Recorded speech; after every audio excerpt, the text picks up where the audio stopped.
Folks, the people of this nation have spoken. They've delivered us a clear victory, a convincing victory, a victory for we the people.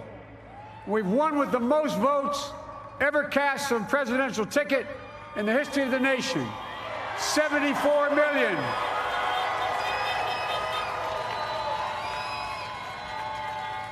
What I must admit has surprised me. Tonight, we're seeing all over this nation, all cities and all parts of the country, indeed across the world, an outpouring of joy, of hope, renewed faith in tomorrow, bring a better day.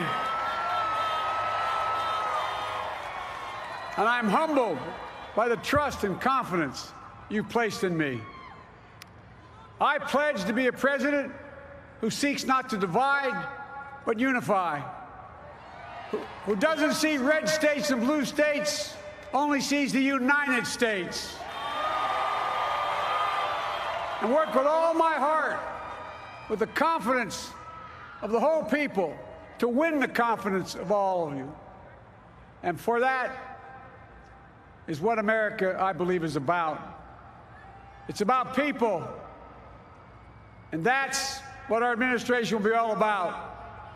I sought this office to restore the soul of America, to rebuild the backbone of this nation, the middle class, and to make America respected around the world again,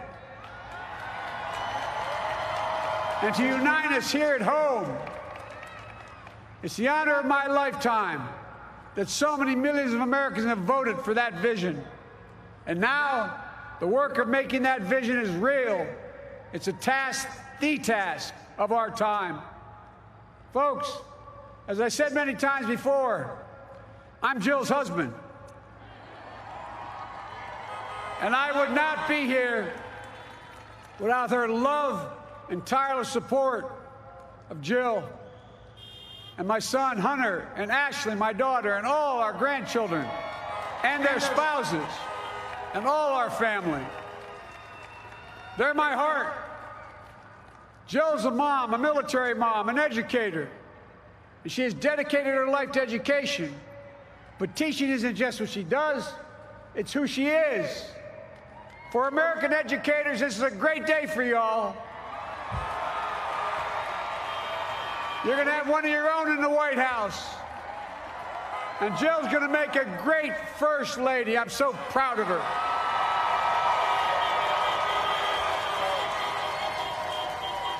And I'll have the honor of serving with the fantastic Vice President who you just heard from, Kamala Harris, who makes history as the first woman, first black woman, the first woman from South Asian descent, the first daughter of an immigrant ever elected in this country. Don't tell me it's not possible in the United States. It's long overdue. And we're reminded tonight of those who fought so hard for so many years to make this happen. But once again, America's bent the arc of the moral universe more toward justice. Kamala, Doug, like it or not, your family, you become an honorary Biden, there's no way out. All those of you who volunteered and worked the polls in the middle of this pandemic, local elected officials, you deserve a special thanks from the entire nation.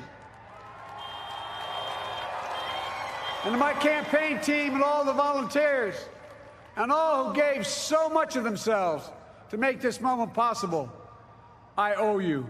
I owe you. I owe you everything. And all those who supported us, I'm proud of the campaign we built and ran.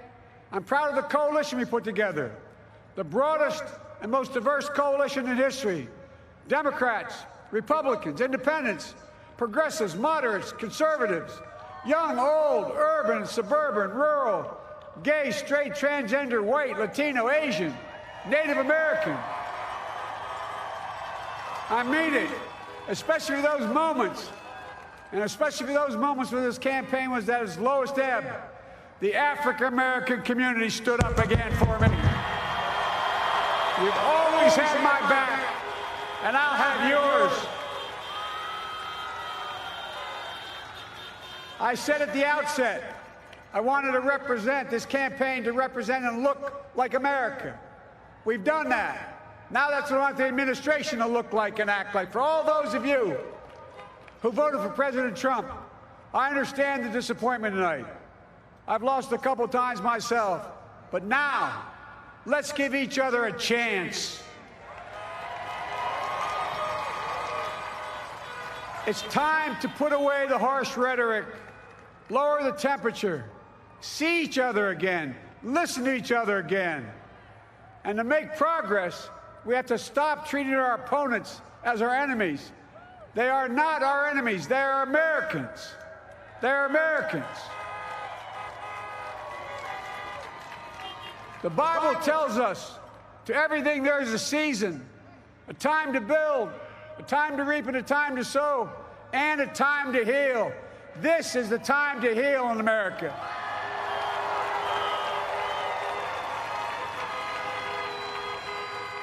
Now this campaign is over. What is the will of the people? What is our mandate? I believe it's this. Americans have called upon us to marshal the forces of decency, the forces of fairness, to marshal the forces of science and the forces of hope in the great battles of our time. The battle to control the virus, the battle to build prosperity, the battle to secure your family's health care, the battle to achieve racial justice and root out systemic racism in this country, and the battle to save our planet by getting climate under control, the battle to restore decency, defend democracy, and give everybody in this country a fair shot. That's all they're asking for, a fair shot. Folks, our work begins with getting COVID under control. We cannot repair the economy, restore our vitality, or relish life's most precious moments, hugging our grandchildren, our children, our birthdays, weddings, graduations, all the moments that matter most to us until we get it under control. On Monday, I will name a group of leading scientists and experts as transition advisors to help take the Biden-Harris COVID plan and convert it into an action blueprint that will start on January the 20th, 2021. That plan will be built on bedrock science. It will be constructed out of compassion, empathy, and concern. I will spare no effort, none, or any commitment to turn around this pandemic. Folks, I'm a proud Democrat, but I will govern as an American president. I'll work as hard for those who didn't vote for me as those who did. Let this grim era of demonization in America begin to end here and now.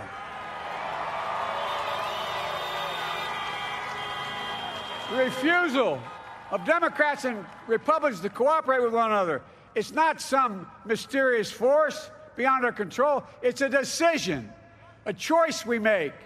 And if we can decide not to cooperate, then we can decide to cooperate.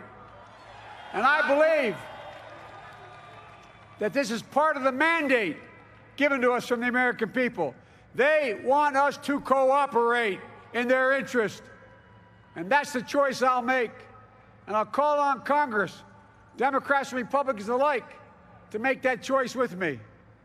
The American story is about slow yet steadily widening the opportunities in America. And make no mistake, too many dreams have been deferred for too long. We must make the promises of the country real for everybody, no matter their race, their ethnicity, their faith, their identity, or their disability. Folks, America has always been shaped by inflection points, by moments in time where we've made hard decisions about who we are and what we want to be. Lincoln in 1860, coming to save the Union. FDR in 1932, promising a beleaguered country a New Deal. JFK in 1960, pledging a new frontier. And 12 years ago, when Barack Obama made history, he told us, yes, we can. Well, folks, we stand at an inflection point. We have an opportunity to defeat despair, to build a nation of prosperity and purpose. We can do it. I know we can. I've long talked about the battle for the soul of America. We must restore the soul of America. Our nation is shaped by the constant battle between our better angels and our darkest impulses. And what presidents say in this battle matters. It's time for our better angels to prevail. Tonight, the whole world is watching America. And I believe at our best, America is a beacon for the globe. We will lead not only by the example of our power, but by the power of our example. I've always believed, many of you heard me say it, I've always believed we can define America in one word: possibilities. That, in America, everyone should be given an opportunity to go as far as their dreams and God-given ability will take them. You see, I believe in the possibilities of this country. We're always looking ahead to an America that's freer and more just, ahead to an America that creates jobs with dignity and respect, ahead of America that cures diseases like cancer and Alzheimer's, ahead to an America that never leaves anyone behind, ahead of America that never gives up, never gives in. This is a great nation. It's always been a bad bet to bet against America. We're a good people. This is the United States of America, and there's never been anything we've been not able to do when we've done it together. Folks, in the last days of the campaign, I began thinking about a hymn that means a lot to me and my family, particularly my deceased son, Bo. It captures the faith that sustains me and which I believe sustains America. And I hope it can provide some comfort and solace to 230,000 Americans who've lost a loved one to this terrible virus this year. My heart goes out to each and every one of you. Hopefully this hymn gives you solace as well.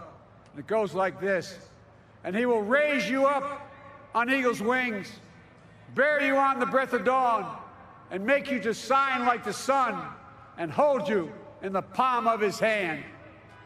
And now together, on eagle's wings, we embark on the work that God and history have called upon us to do, with full hearts and steady hands, with faith in America and in each other, with love of country, a thirst for justice.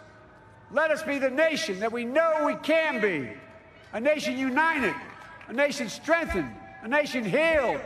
The United States of America, ladies and gentlemen, there's never been anything we've tried we've not been able to do. So remember, as our grandpapa used to say when I walked out of his home when I was a kid up in Scranton, he said, "Joey, keep the faith." And our grandmother, when she was alive, she yelled, "No, Joey, spread it. Spread the faith. God love you all. May God bless America, and may God protect our troops." Thank you, thank you, thank you.